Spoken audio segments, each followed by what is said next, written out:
Okay, so welcome everyone. Thank you so much. Start with just checking our posture. Make sure that you're comfortable, upright, and that you are well settled wherever you are, and with a happy state of mind, relaxed state of mind, and let go of the hectic, busy quality of the day, if it has been so, and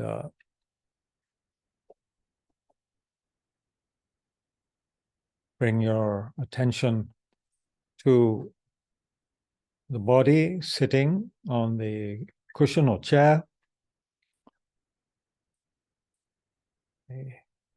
If you can have an upright posture, that is very good.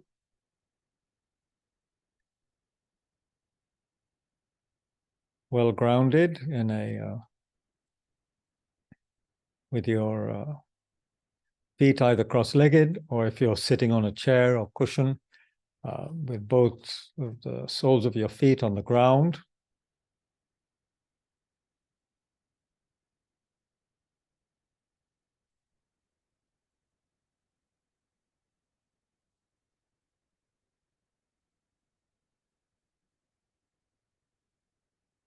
Make sure your shoulders are not hunched, but comfortably positioned,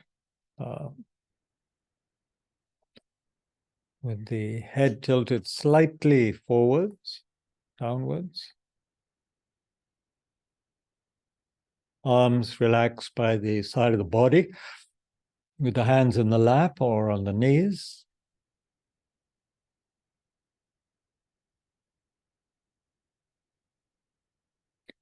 Eyes can be closed or slightly open.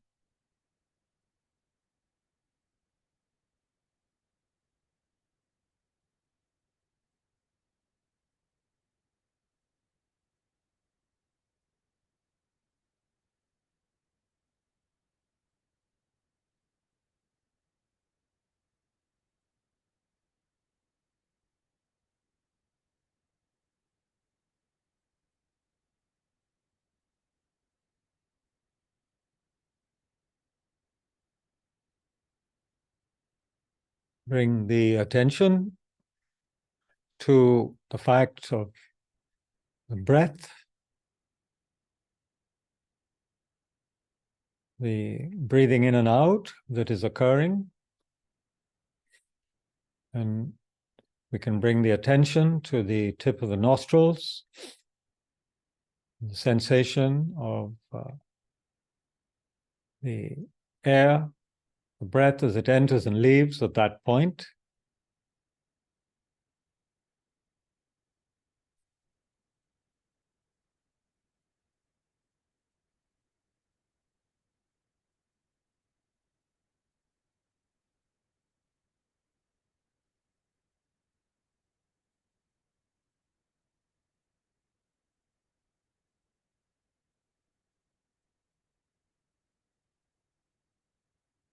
And let's bring our mind now to motivation for our practice.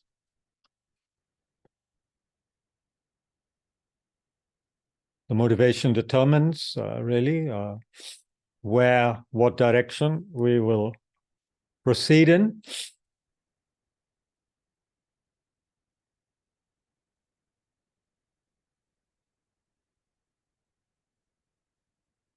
So, given that our lives are full of varying degrees of confusion, of what we might call bewilderment,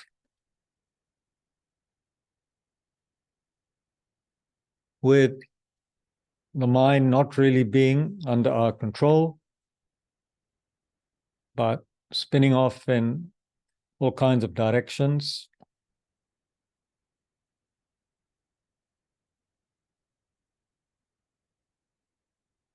Engaging in thoughts connected with hope, fear, expectation.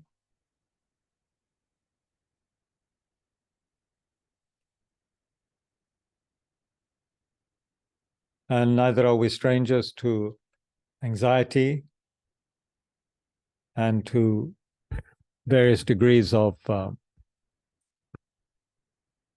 attachment, a grasping attitude, as well as an attitude of pushing away, aversion, aggression, hatred.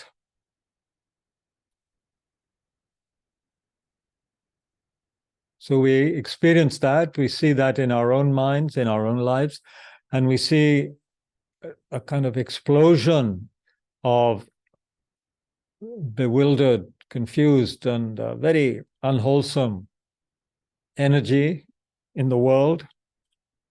Beings really at the mercy of their disturbing emotions,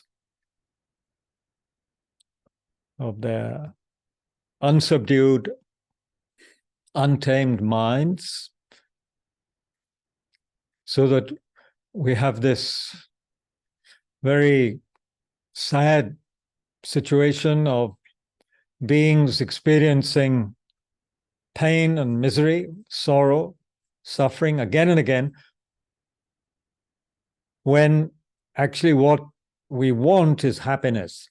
So this is a very, very powerfully it's a situation which grabs our attention and makes us wonder why, makes us feel very, makes us feel very sad.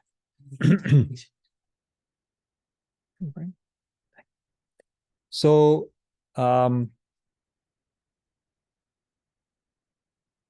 this situation where we want to be happy, every single being wants to be happy, not to suffer, and yet we look at the situation and we are just creating so many causes for misery again and again and again for ourselves and others. It's nonstop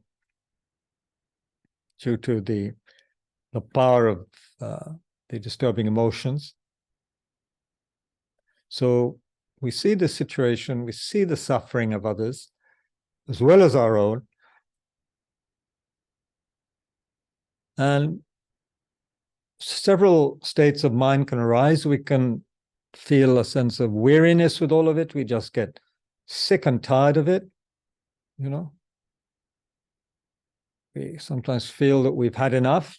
Of course, the mind being so powerfully driven by desire, by wanting, these moments of weariness do not last very long, but they are there. We feel that, and we also feel a sense of affection and compassion for ourselves and for the beings who are suffering. We feel how wonderful it would be if they could be free of their experiences of confusion and sorrow. And although these states of mind may not last very long, they are there occasionally. And we can extend that. We can try to prolong that. Focus on that situation. So bring to mind perhaps people that you are particularly fond of, that may be effective, people you care for. Remember their situation of pain and sorrow, what they're going through, which is often so difficult to bear. And it doesn't have to be very visible, concrete sort of suffering that anybody could understand. One also knows that whatever the surface appearance if beings are not in touch with the reality of how things are, if we continue to live with ignorance of and with avoidance of the reality of death and impermanence, the reality of the deeper levels of suffering, the reality of the laws of cause and effect,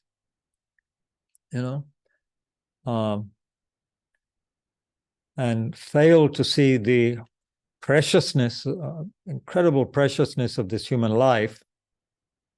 If we fail to see these things, then we are just going to create more and more causes for unhappiness.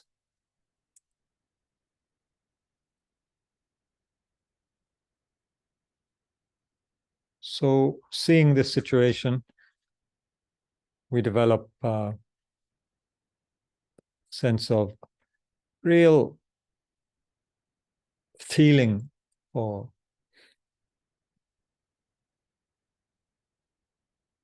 the situation that all of us find ourselves in. Samsara. This very, very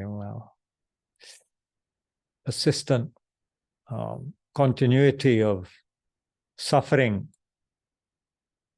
aggregates of body and mind, driven by delusions and the force of karmic action, habitual patterns.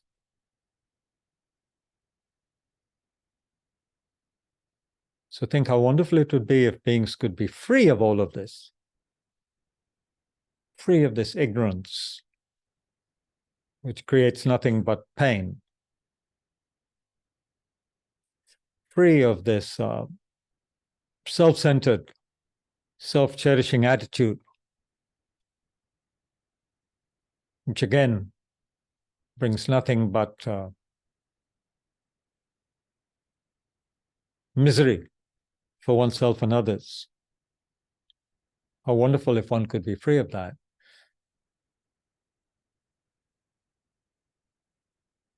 And having become free of that, or while one is on the path of working with that, may we be of tremendous benefit to other living beings. So we can work with this kind of motivation, seeing so clearly how we suffer, how we continually perpetuate suffering.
So then we can reflect that since this suffering comes from the confusion, from the self-grasping attitude, and given that wisdom, the wisdom that understands reality, that breaks through this, which tears apart this ignorance, given that development of that wisdom depends on a very focused mind, a very concentrated mind, therefore we will practice the breath awareness to calm and focus and bring this mind to a certain degree of equilibrium and attention, focus. This is one of the first steps. Without a calm, clear mind, we cannot really progress very far, since we are always then, as it were, within the fangs, as Shantideva calls it, the fangs of the disturbing emotions, constantly at their mercy. So we must train to begin to subdue this unruly mind with the tranquil abiding practice, shamatha.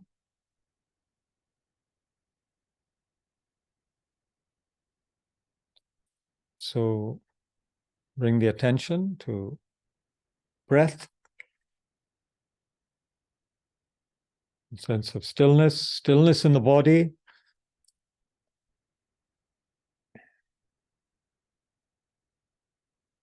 A relaxed mind. So don't allow the body to be tense.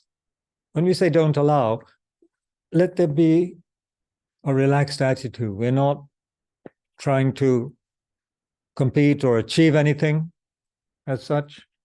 Let there be a sense of spaciousness and relaxation as we sit. But together with that also, of course, sense of being very awake, very wakeful.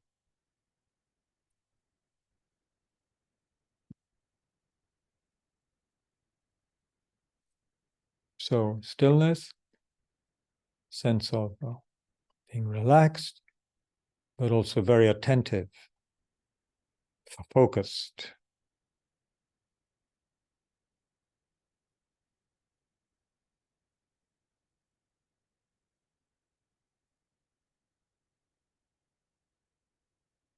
And if distracting thoughts arise, as they surely will, we just notice, we recognize, but don't get involved with them.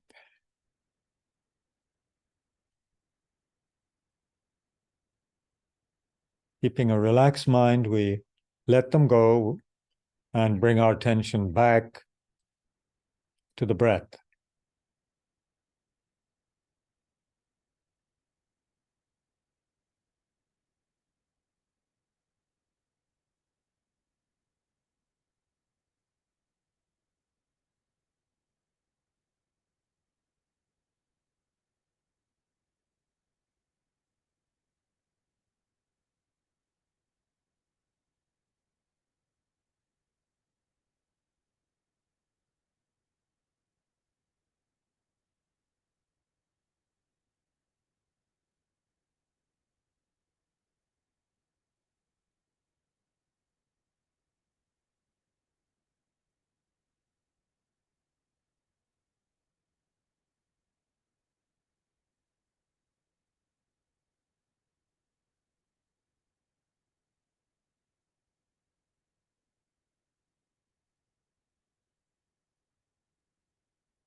Okay, so today I thought we'll go over some of what we've been looking at,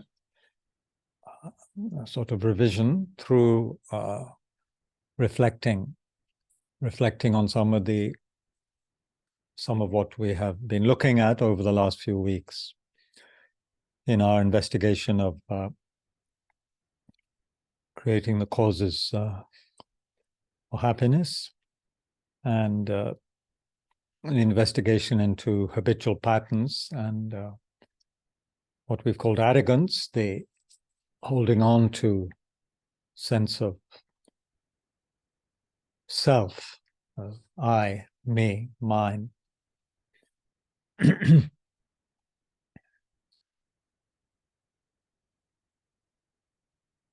So we can begin with something which may appear very simple, but could be quite effective and revealing. Remember, we looked at the 10 unwholesome actions, or the 10 non-virtuous actions, the killing, stealing, sexual misconduct, lying, harsh speech, divisive speech, idle gossip, and we looked at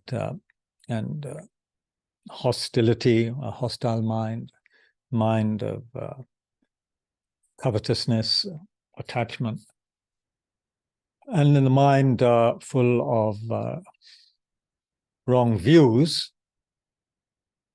So let's make this very practical and useful by reflecting quietly on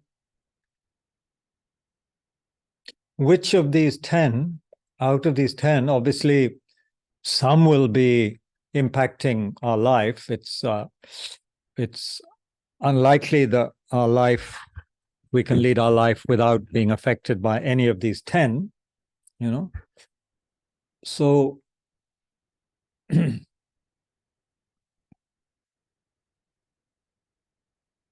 reflect on one or two of these 10 unwholesome actions,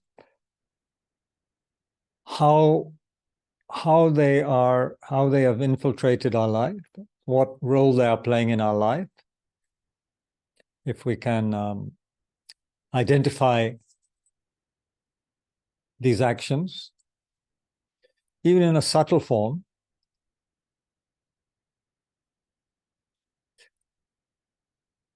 so check, for example, whether occasionally we engage in a kind of harsh speech, for example. It's very easy to engage in unskillful speech, which is, caught up in sort of idle gossip, or even if it's not outright slander or, divisive speech or harsh speech, still there can be speech which is sort of demeaning to others, which is, say, sarcastic, which is somehow putting others down, which is not respectful, for example. We do engage in that sometimes. So, one could check that, see if that is operating at all in our life, or whether, idle gossip. And then out of the mental unwholesome actions, there's quite a lot of scope there for thoughts of hostility, anger. And when we look at this, not with a view to, again, not with a view to make ourselves feel terrible or as though we were some kind of judge sentencing ourselves, but we do need to look at this clearly and also reflect on the karmic results of these kind of unwholesome karmas, these unwholesome actions. So what would be, the result of unwholesome speech? We have to see how it plays out, that there are in the future consequences to be had. For example, the habit that builds up over time. Or we could look at how we ourselves can become the recipients of such speech, and how the whole environment, the environment that we inhabit, can be one that is colored, which is somehow a reflection of this kind of unwholesomeness, how that reflects in the environment also that we are living in. So take one or two of these 10 actions and see how they might be playing a role in our life, and what the consequences of that are likely to be.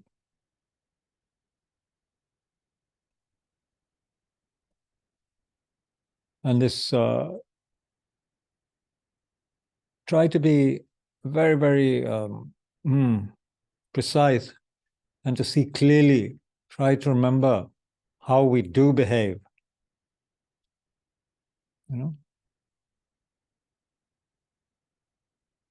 and therefore what the consequences are according to the teachings of the Buddha. To reflect on this, bring this to mind with a calm, clear mind. Again, without the motivation is not to make ourselves feel awful or to feel guilty, but it is to make us more aware of how we are behaving in this world. Of course, if you feel that one's speech is really pretty good and correct in a sense, still we may be able to see some strong indications within the 3 mental unwholesome karmas, unwholesome actions. Within those 3, there's certainly something that is playing out in our life. The mind of attachment, covetousness, thoughts of aggression or hostility, so forth. So let's spend a little time to reflect on this, again, without any kind of self-recrimination. This is an investigation with a motivation of compassion for oneself and others. Remember that. That is important. This is not a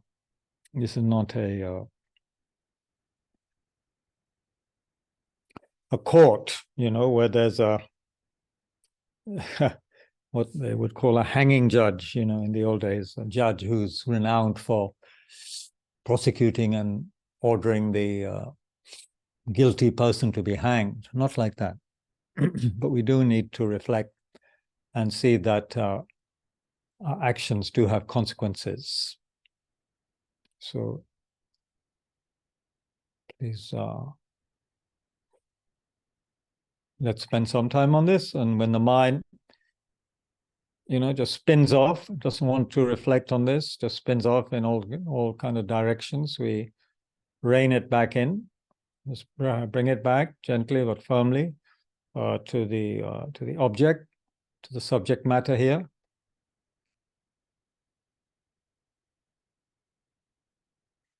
If the mind becomes tired, we can sometimes utilize the breath awareness to breathe in deeply and breathe out and relax with the out breath, and then continue with the reflection. Okay, so let's spend some time on this quietly.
One could spend a great deal of time reflecting on the different aspects of these 10 unwholesome actions, all of which we probably have some familiarity with at some point in our lives.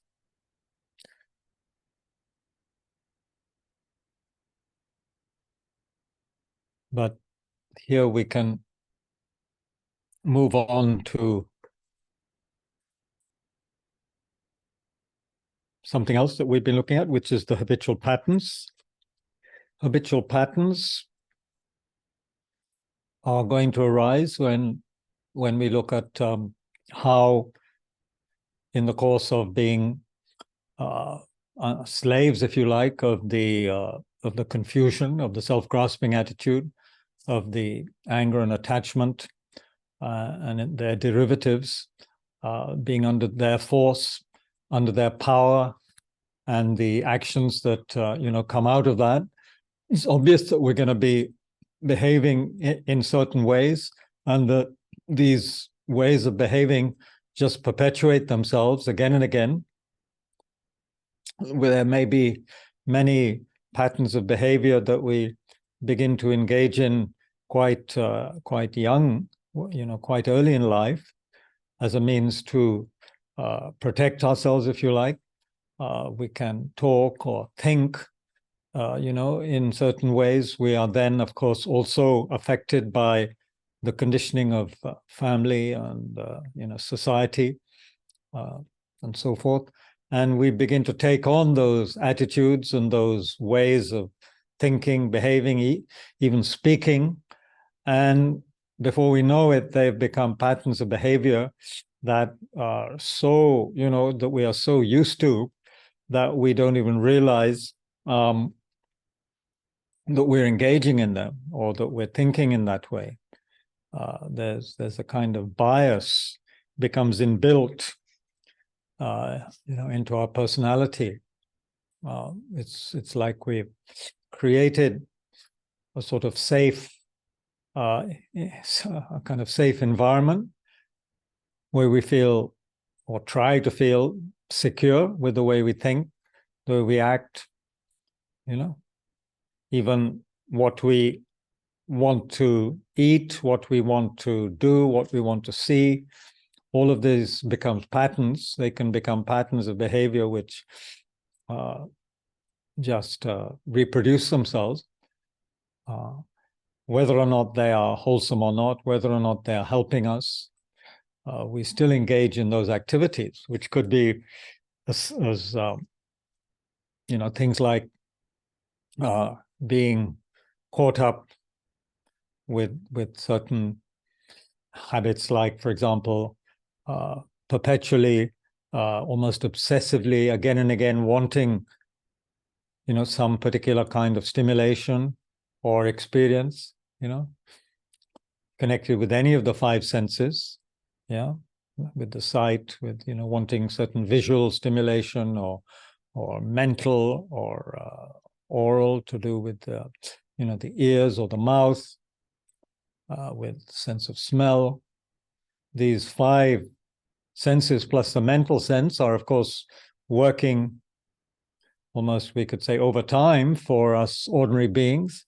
And so the habitual patterns connected with these senses build up, and they form, as we know, a sense of identity. A kind of, we begin to identify with all of these modes of behavior. They become what we think of as I or me. And it's like being in a kind of a safe zone, a comfort zone,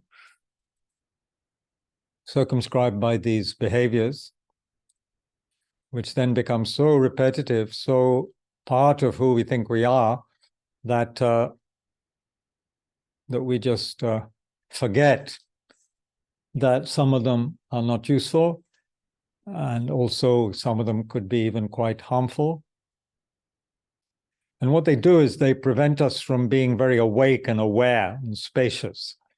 We're acting in a manner that was described in one of the readings, where we were speaking of how, and I will quote part of it again, and then we can reflect on it.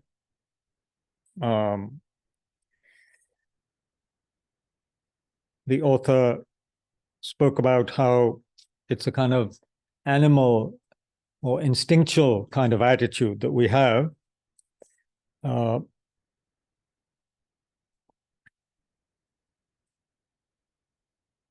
He said, talking of animals, he said that their most sensitive sense organs are their nostrils, which they use to smell their way through the world. And that is kind of a precise description of habitual behavior, which is a manifestation of animal instinct.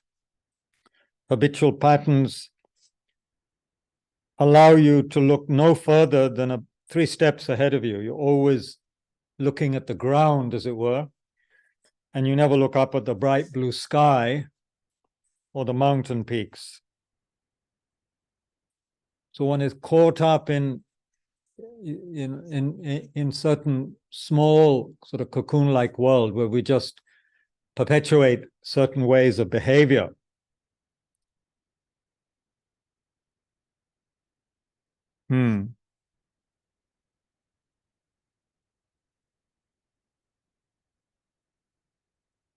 Okay, so there's that sense of just repetitiveness and just going through life in a very sort of automatic way without breaking out into some kind of freshness of awareness, without any kind of real gentleness or courage, because we're just caught up with perpetually, perpetuating certain behaviors, which we don't see clearly, which we do not analyze, and which just keep us going.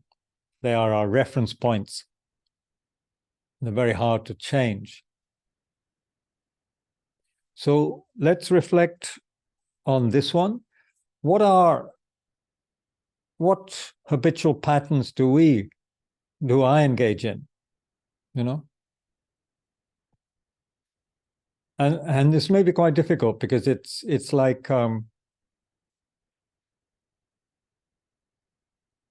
it's like having glasses on and not realizing that one has glasses on. They're there. This conditioning is there. One doesn't realize it's there. It's just so much a part of us. So what are our habitual ways of relating with the world? Our habitual ways of thinking that we know, actually, if we look at them intelligently, we know that they are not that useful. We know that we need to break out of some of them in order to experience, some kind of freshness in life, sort of breakthrough to some deeper level of awareness and vitality, rather than just a little bit. The thought that comes to mind right now for me is, like when you may have gone to a zoo, maybe not recently, when you were younger, you may have gone to a zoo and you see what is otherwise in the wild, a sort of very wild and untamed and magnificent animal like a lion or tiger. Yeah. And what are they doing in the zoo? They're walking up and down. Of course, sometimes they just eat and sleep. There's nothing else to do. But they get so restless, they get so frustrated. They're just walking up and down, aren't they, in the cage? I don't know if you've seen that with the big cats in the zoo. There's a kind of just walking up and down, nothing else that they can do. That's the habitual pattern. And of course, that's rather a dramatic version of it. But can we sense something like that in our lives? This restlessness, this confusion, which manifests as certain habits, habitual patterns. Remember, not just actions of body, but the way we think, the way we think about ourselves, the way we think about others, the way we think about anything, our country, the way we think about the eight worldly dharmas, for example, gain and loss. I mean, it's seen in its extreme form in, for example, in India, with our fascination with an obsession with, sport, like cricket. Can we identify some habitual patterns there? So maybe it might be useful to look at how it plays out in other people's lives and then see how is it playing out in one's own life, the sense of habitual this or that. What kind of behavior patterns are manifesting in this almost obsessive, repetitive way, and which actually are preventing us from being, I guess the argument we're making, these habitual patterns prevent us from being authentic, vital, courageous, compassionate human beings, which of course is our potential. We can be that. Gentle, compassionate, wise. How are our habitual patterns preventing us from doing this, from being that? So let's cast an eye on this inwards. May help first to see how it's so obvious certain people engage in habitual patterns. We might see it so clearly in politicians or whatever. But then our point here is not to point the finger at other people right now. We want to check within ourselves. We can't liberate others just like that. We'll awaken them. We want to look inside so we can begin to wake up. Then we might have a chance of helping others to wake up. So now kindly take a look at this for a little while. Our habitual patterns.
what may be useful is to reflect, is to remember what the teachings are saying about our potential, the potential of our mind to be very vast, very spacious and open and full of warmth and intelligence, capable of tremendous love and compassion, without fear. So if that's our potential, what is stopping us being like that now? What is stopping us from being like a Buddha? Or what is at least stopping us from exhibiting more sort of at least embryonic aspects of awakened energy?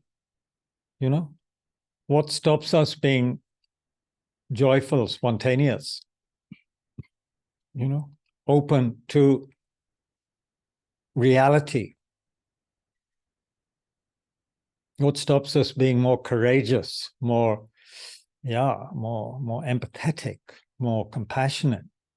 What stops us from opening our heart to others? What stops us?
So perhaps in the same way that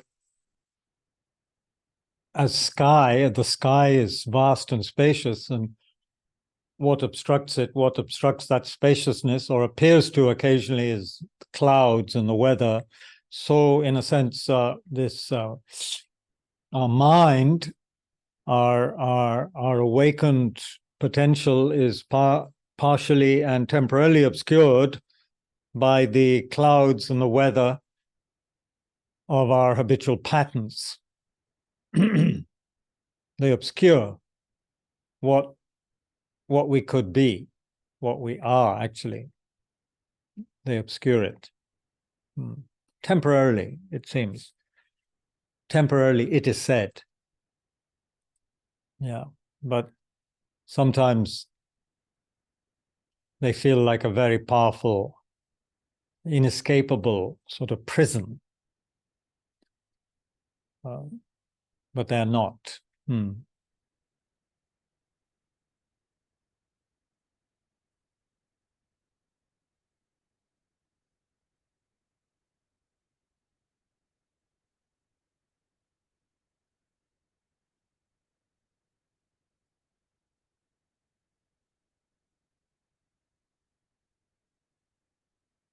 So we can investigate this further.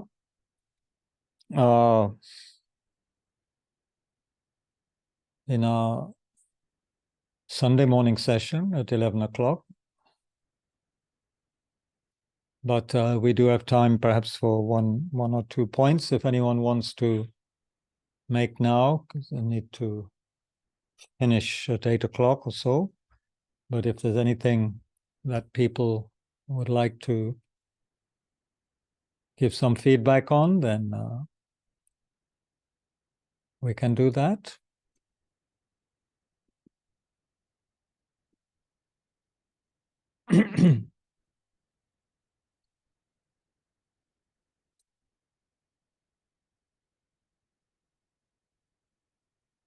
So here we have Vishad here at the center. Yeah.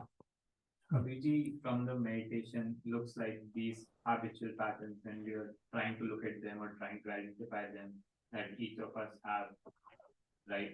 It felt like these are a very strong sense of I, because at least when I was looking at trying to reflect at these patterns that I tend to engage in, there was this sense of, shifting and moving and scratching, and I could see those things coming up. And often when I do wisdom practice, when I'm doing emptiness practice, these things these things again come up, right? Where I'm trying to look for an I. So it feels like these habitual patterns are such a strong part of our own identity. Yes. In a way, we are sort of looking for an I, and this is what sort of is a huge part of an I. They sort of come together and make an I here. Yeah, Vishad Bhai is saying that these are habitual patterns which he observes in his meditations. They are so caught up with the whole process, the whole sense of an I. Yeah, is that the? Yeah, and when you're trying to identify them, this I sort of, there's also this ego which also comes up, and you're trying to move yourself, shake yourself, trying to sort of use these things as sense of distraction so that we don't look at these patterns, right? Because then we are actually going into that meditation of looking for an I. So sort of things came up, at least in my meditation. You mean the habitual patterns are distracting you from going more deeply into an investigation of the I? No. When I was trying to identify these habitual patterns, okay, this ego was sort of trying to distract me. The ego was trying to distract you. Whatever it is, probably not an ego, whatever. Because I had this tendency of moving my body, trying to, probably wanted to stand up and shake myself or do some hand movement or leg movement, or these things started to come up. So restlessness arose in your body. Yeah. When you were doing this practice. Yeah. And so how do you regard that? What do you see that as? I see that as a sense of distraction that was sort of something in me, which was my own mind, in a sense, was trying to bring these distractions during the meditation. So Vishad Bhai is saying that these things he's seeing them as trying to bring distraction. While he was meditating, they're acting as forces of distraction. And what would be behind that? Why is that happening, do you think? Because there's a habitual pattern, in a way, is also our own, is a made up I that we make in our consciousness, in our mind. Right? So the habitual pattern is so much caught up with this sense of I, is made up with the sense of I. So what you're saying is that it's kind of distracting us from trying to get to the heart of the matter, kind of thing. Yeah. Which is the habituation with the I. Yeah. Is that what you're kind of getting at? Yeah. Okay. Yeah, I think it's important to see the connection of the habitual patterns with the reinforcing the I, the sense of I, the sense of identity, which we have so strongly. Yeah. If we look at the I as like a sort of cocoon, then the habitual patterns are like the strands of the cocoon, which we keep on weaving around ourselves, which then prevent us from, seeing anything beyond really this limited sense of who we are. If we look at ourselves as that, as like a cocoon, not yet the butterfly which can emerge from the cocoon and fly away, but something very limited. It's limiting us, right? These habitual patterns are limiting us.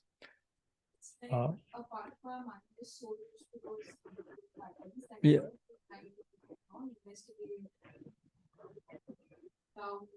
Get to the root of it.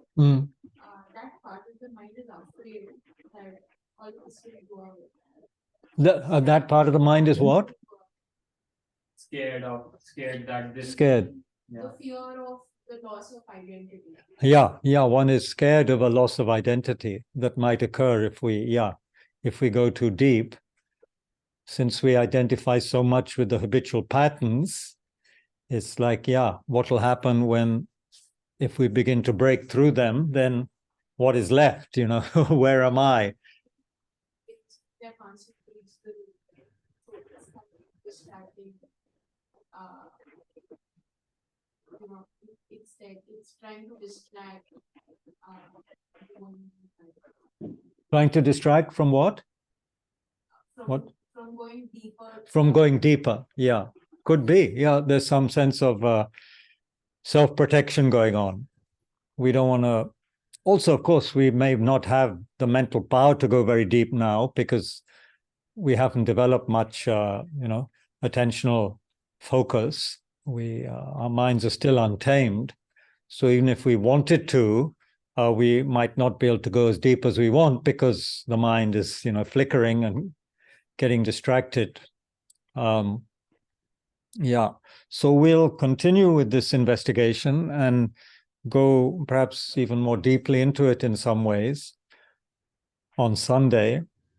Meanwhile, the advice, of course, of all of the teachers is, and so many texts, is to continually, or as much as possible, observe what is going on in our minds, what we are doing with our bodies, with our speech, what are we doing with our thoughts.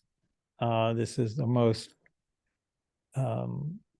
perhaps difficult when we're not used to it. Also could be very embarrassing in some ways to see how we are, what kind of patterns we are getting involved with, but this has to be done. And we can recall, how the Buddha, I think in the Dhammapada, but it's repeated in many ways in different texts, that, it's awareness. Awareness is the heart of the path, and distraction and lack of awareness is, is the path of spiritual death. So, this aware quality, this kind of light, inner light which we shine on what's going on to dispel the darkness of ignorance, the darkness of the cocoon. Okay, so look, thank you everyone very much. The people here at Tushita and all of you online, appreciate very much. We meet again on Sunday, so what is left is for a short dedication. We dedicate that we may develop more and more insight into these matters, the habitual patterns and the self-grasping ignorance, especially. It's so of such critical importance, these topics. May we never be separated from authentic dharma. May the great teachers, authentic teachers, have long and healthy lives. May we always come under their compassionate care and guidance. May His Holiness the Dalai Lama, all the other great lamas, have long and healthy lives. May all their wishes be fulfilled. May we continue on this path and develop more and more courage, more and more compassion, more and more insight into what's going on in our lives, and may we insight into reality. And especially also now, since the loss of our guide, our teacher, Lama Zopa Rinpoche, last April, may there be, quick, swift return and a unmistaken reincarnation of Lama Zopa Rinpoche, so that we can continue to be guided, in the future.